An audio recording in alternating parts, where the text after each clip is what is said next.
سر کیا عاشقان رسول ہونے کے ناطے اسلام اس چیز کی اجازت دیتا ہے کہ قانون کو ہاتھ میں لیا جائے؟ شریعت ہمیں یہ اجازت نہیں دیتی کہ ہم قانون کو ہاتھ میں لیں۔ پوری دنیا کے اندر اسلام کا امیج جو ہے وہ خراب ہوا ہے۔ یہ سری لنکن مینیجر کو مارنا یہ ایک انسانیت کا قتل نہیں تھا، بلکہ یہ اسلام جو رواداری اور امن کا پیغام دیتا ہے اس پیغام کا بھی قتل عام تھا۔ کبھی آپ نے دیکھا ہے کہ لوگ اکٹھے ہو جائیں اس کو مار دو اس لیے کہ یہ قاتل ہے؟ اگر کوئی قتل کر دیتا ہے تو ہمارا کام یہ ہے کہ ہم اس کیس کو لے کر عدالت میں جائیں۔ اب قاتل کی سزا تو یہی ہے کہ اس کو قتل کر دو۔ السلام علیکم ناظرین، نمدیدہ انسانیت کے ساتھ میں ہوں آپ کا میزبان مبارک علی۔ ناظرین، پچھلے دنوں سیالکوٹ میں ایک واقعہ پیش آیا جس میں سری لنکن مینیجر کو سر راہ نظر آتش کیا گیا۔ کیا سیالکوٹیوں نے یہ ٹھیک کیا یا نہیں، اس بارے بات کرنے کے لیے ہمارے ساتھ موجود ہیں پروفیسر ڈاکٹر پیر محمد اکرم چشتی صاحب۔ تو آئیے ناظرین ان سے اس بارے گفتگو کرتے ہیں۔ السلام علیکم سر۔ وعلیکم السلام۔ سر کیسے مزاج ہے آپ کے؟ الحمدللہ سب ٹھیک ٹھاک۔ اچھا سر، یہ بتائیے کہ پچھلے دنوں سری لنکن مینیجر کو جو نظر آتش کیا گیا ہے تو کیا سیالکوٹیوں نے یہ ٹھیک کیا ہے؟ بسم اللہ الرحمن الرحیم۔ یہ قرآن و سنت ہمارے لیے مشعل راہ ہے۔ ہم نے قرآن و سنت کو فالو کرنا ہے۔ قرآن کریم ہمیں اطیع اللہ و اطیع الرسول و اولو الامر منکم کا درس دیتا ہے کہ ہم نے اللہ کی اطاعت کرنی ہے، رسول کی اطاعت کرنی ہے اور اولو الامر کی اطاعت کرنی ہے۔ اولو الامر اسٹیٹ ہے، جب تک وہ ہمیں خلاف شریعت کوئی حکم نہیں دیتی ہم اس حکم کو ماننے کے پابند نہیں ہیں جو خلاف شریعت ہے۔ باقی ہر حکم جو اسٹیٹ دے گی اس کو ہم ماننے کے پابند ہیں۔ رہ گئی بات کہ سری لنکن مینیجر کے ساتھ کیا ہوا، اس میں آپ دیکھیں کہ رسول اللہ صلی اللہ علیہ وآلہ وسلم کی شریعت کے اندر انسانیت کے ساتھ بھلائی کا حکم دیا گیا ہے۔ اگر کوئی اسٹیٹ کے اندر چوری ہے، ڈکیتی ہے، رہزنی ہے، قتل و غارت ہے تو شریعت نے اس کے لیے سزا مقرر کی ہے۔ ہم ایک اسلامی ریاست کے اندر قیام پذیر ہیں اور ہم اسلامی ریاست کے اندر رہتے ہوئے اسلام کے اصولوں پر عمل کرنے کے پابند ہیں۔ اسلام ہمیں یہ کہتا ہے کہ اگر یہاں پر میں اس کی مثال دوں گا، اگر کوئی قتل کر دیتا ہے تو ہمارا کام یہ ہے کہ ہم اس کیس کو لے کر عدالت میں جائیں۔ اب قاتل کی سزا تو یہی ہے کہ اس کو قتل کر دو، لیکن کبھی آپ نے دیکھا ہے کہ لوگ اکٹھے ہو جائیں اس کو مار دو اس لیے کہ یہ قاتل ہے؟ کبھی ایسا نہیں ہوا۔ کیوں؟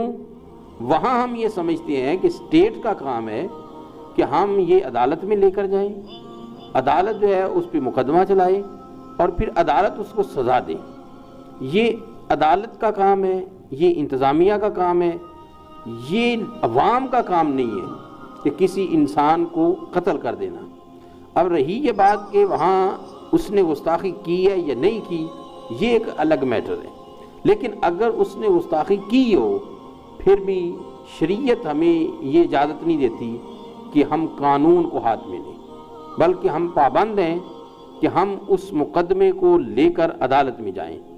اگر عدالت اس کو چھوڑ دیتی ہے تو وہ جج اللہ کی بارگاہ میں مجرم ہے، کل وہ جواب بھی ہوگا۔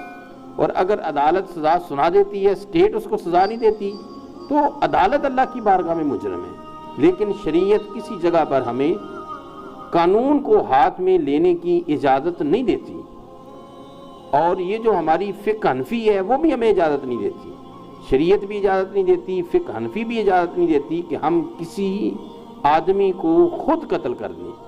اگر وہ گستاخ ہے تو ہم اس کا مقدمہ لے کے عدالت میں جائیں گے، عدالت اس کا فیصلہ سنائے، اسٹیٹ اس کو سزا دے، یہ ان کی ذمہ داری ہے۔ لیکن جب تک ہم اس کا مقدمہ عدالت میں لے کر نہیں جائیں گے تب تک ہم مجرم ہیں۔ ہماری یہ ذمہ داری ہے کہ اس کا مقدمہ لے کے عدالت میں جائیں، اور جب ہم اس کا مقدمہ لے کے عدالت میں چلے جائیں گے ہم اللہ کی بارگاہ میں سرخرو ہو جائیں گے۔ اس کے بعد عدالت ذمہ دار ہے یا اس کے بعد اسٹیٹ ذمہ دار ہے۔ اللہ تعالیٰ نے قرآن پاک میں فرمایا کہ جس نے ایک انسان کا قتل کیا گویا اس نے پوری انسانیت کا قتل کیا۔ تو اس بارے آپ کی کیا رائے ہے؟ یہ قرآن کریم کی آیت مقدسہ ہے کہ جس نے ایک انسان کو قتل کیا اس نے گویا پوری انسانیت کو قتل کر دیا. اور یہ بات برحق ہے کہ یہ پوری دنیا کے اندر اسلام کا امیج جو ہے وہ خراب ہوا ہے. یہ سری لنکن مینیجر کو مارنا یہ ایک انسانیت کا قتل نہیں تھا، بلکہ یہ اسلام جو رواداری اور امن کا پیغام دیتا ہے اس پیغام کا بھی قتل عام تھا کہ ان لوگوں نے رسول اللہ صلی اللہ علیہ وآلہ وسلم کی وہ سلامتی والی چیز کو نظر انداز کر دیا، اپنے پاؤں تلے رونت دیا ہے. وہ تو غیر مسلم تھا، کلمہ ہی نہیں پڑھتا تھا. تو وہ جو غیر مسلم تھا اس کو اس طرح گھسیٹا گیا، اس کو مارا گیا. اور یہ کسی ایک مسلک کی بات نہیں ہے، بلکہ ہر مسلک نے اس کی تردید کی ہے، مذمت کی ہے. اور ان لوگوں نے، تمام مفتیان نے کہا ہے کہ ان لوگوں کو کیفر کردار تک پہنچایا جائے. سر، کیا عاشقان رسول ہونے کے ناطے اسلام اس چیز کی اجازت دیتا ہے کہ قانون کو ہاتھ میں لیا جائے؟ قانون کسی شکل میں آپ ہاتھ میں نہیں لے سکتے. یہ رسول اللہ صلی اللہ علیہ وسلم نے ہمیں نہیں سکھایا. یہ ہم جس اسٹیٹ کے اندر رہتے ہیں یہ وہ بھی اجازت نہیں دیتی. اس لیے کسی شکل کے اندر چوری ہو، ڈکیتی ہو، رہزنی ہو، قتل و غارت ہو، عوام کو یہ حق حاصل نہیں ہے کہ وہ قانون ہاتھ میں لے. رہ گئی بات نموس رسالت صلی اللہ علیہ وسلم کی، تو یہ بات کلیئر ہے کہ ہر شخص سے وہی پوچھا جائے گا جس کی وہ استطاعت رکھتا ہے. تو ہماری استطاعت، ہمارا دائرہ کار وہ صرف اور صرف عدالت کا دروازہ کھٹکھٹانا ہے. ہم نے صرف عدالت کو متنبع کرنا ہے کہ یہ وہ شخص ہے جس پر گستاخی کا الزام ہے.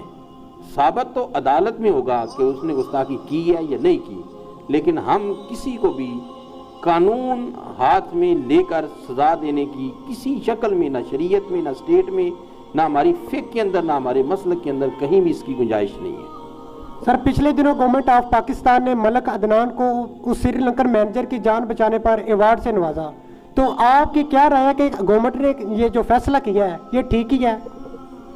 یہ گورنمنٹ کا اقدام قابل تحسین ہے کہ ان لوگوں نے اس کی جرت کو سلام کی ہے کہ جس نے اتنے لوگوں کے ہجوم کے سامنے اپنی جان خطرے میں ڈال کر اور پوری دنیا کو یہ میسج دیا ہے کہ جہاں ایسے لوگ جو قانون کو پاؤں تلے رون دیتے ہیں وہ موجود ہیں، تو وہیں پر ان کو روکنے والے بھی موجود ہیں جو یہ پیغام دے رہے ہیں کہ ہم امن پسند لوگ ہیں، ہمیں اسلام قتل و غارت کی، کسی جان کی ضیاع کی اجازت نہیں دیتا. بلکہ رسول اللہ صلی اللہ علیہ وآلہ وسلم نے تو فرمایا خیر الناس من ینفع الناس، تم میں سے بہترین انسان وہ ہے جو سب سے زیادہ لوگوں کے لیے نفع بخش ہو. جی ناظرین، آپ نے پروفیسر ڈاکٹر پیر محمد اکرم چشتی صاحب کی اس بارے گفتگو سنی، اور جو مین وجہ وہ یہی ہے کہ جو پاکستانی ہیں وہ قانون کو اپنے ہاتھ میں لے لیتے اور جو فیصلہ ہے وہ خود کرتے ہیں، لیکن ان کو پتہ نہیں چلتا کہ ہم کیا کرنے جا رہے ہیں اور جو ہم کرنے جا رہے ہیں کیا یہ درست ہے یا نہیں. تو اس بارے ہمیں اپنی قیمتی رائے سے کمنٹ باکس میں ضرور آگاہ کیجیے گا. اسی ویڈیو کے ساتھ آپ نے میزبان مبارک علی کو اجازت دیجیے. ملتے ہیں اگلی ویڈیو میں، تب تک اپنا خیال رکھیے گا. اللہ حافظ.